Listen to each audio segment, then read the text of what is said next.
ಎಲ್ರಿಗೂ ನಮಸ್ಕಾರ. ನಾನು ಅಮೃತ, ರಾಯಲ್ ಕಾಲೇಜ್. ಎಲ್ರಿಗೂ ಯುಗಾದಿ ಹಾಗೂ ರಂಜಾನ್ ಹಬ್ಬದ ಹಾರ್ದಿಕ ಶುಭಾಶಯಗಳು. ಭಾರತ ಅನೇಕ ಜಾತಿ, ಧರ್ಮ, ಸಮುದಾಯಗಳನ್ನು ತುಂಬಿಕೊಂಡಿವೆ.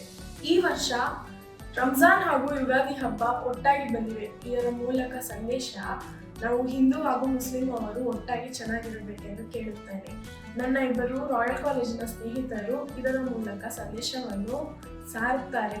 ಇಲ್ಲಿ ನಮಸ್ಕಾರ, ನನ್ನ ಹೆಸರು ದಿವ್ಯಾ, ನಾನು ರಾಯಲ್ PU ಕಾಲೇಜ್. ನಮಸ್ಕಾರ, ನನ್ನ ಹೆಸರು ಅಫ್ರೀನ್ತಾಜ್, ರಾಯಲ್ PU ಕಾಲೇಜ್. ದಿವ್ಯಾ, ನೀವು ಯುಗಾದಿ ಹಬ್ಬ ಆಚರಿಸುತ್ತೀರಲ್ವಾ? ಅದು ಯಾಕೆ ಆಚರಿಸುತ್ತೀರಾ ಮತ್ತೆ ಅದರ ವಿಶೇಷತೆ ಏನು? ಹ್ಯಾಪಿ ಯುಗಾದಿ ಅತ್ತೆ. Thank you and same to you. ಹಿಂದೂಗಳಿಗೆ ಯುಗಾದಿ ಹಬ್ಬ ವರ್ಷದ ಮೊದಲ ಹಬ್ಬ ಆಗಿರುತ್ತೆ ಮತ್ತು ವರ್ಷ ಪ್ರಾರಂಭವಾಗುವ ಹಬ್ಬ. ಈ ಯುಗಾದಿ ಹಬ್ಬದ ವಿಶೇಷತೆ ಏನಂದ್ರೆ ಬೇವು ಬೆಲ್ಲ. ಹಾಗೆ ನಮ್ಮೆಲ್ಲ ಜೀವನದಲ್ಲೂ ಸುಖ ದುಃಖ ಎರಡು ಸಮನಾಗಿರಲಿ ಅಂತ ಯುಗಾದಿ ಹಬ್ಬನ ಆಚರಿಸ್ತೀವಿ. ಎಲ್ಲರಲ್ಲೂ ಹೊಸ ಹರ್ಷ, ಹೊಸತನ ಮತ್ತು ಹೊಸ ಹೊಸ ಯೋಚನೆ ಬರಲಿ ಅಂತ ಹಾರೈಸ್ತೀವಿ. ರಂಜಾನ್ ಹಬ್ಬ ಏನಕ್ಕೆ ಆಚರಿಸ್ತಾರೆ ಮತ್ತು ಅದು ವಿಶೇಷತೆ ಏನು?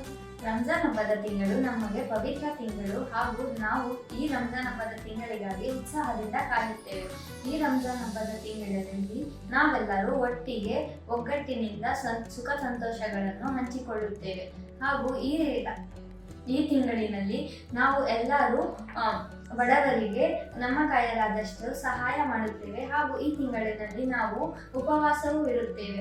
ಈ ಹಬ್ಬದ ವಿಶೇಷತೆ ಏನೆಂದರೆ ನಾವು ಈ ಹಬ್ಬ ನಮ್ಮಲ್ಲಿ ಸುಖ ಹಾಗೂ ಸಂತೋಷವನ್ನು ತಂದುಕೊಡುತ್ತದೆ ಹಾಗೂ ಒಗ್ಗಟ್ಟನ್ನು ತಂದುಕೊಡುತ್ತದೆ. ಈ ಹಬ್ಬದ ತಿಂಗಳಿನಲ್ಲಿ ನಾವೆಲ್ಲ ಮುಸ್ಲಿಮರು ಸೇರಿ ಒಗ್ಗಟ್ಟಿನಿಂದ ಸುಖ ಸಂತೋಷಗಳನ್ನು ಹಂಚಿಕೊಳ್ಳುತ್ತೇವೆ.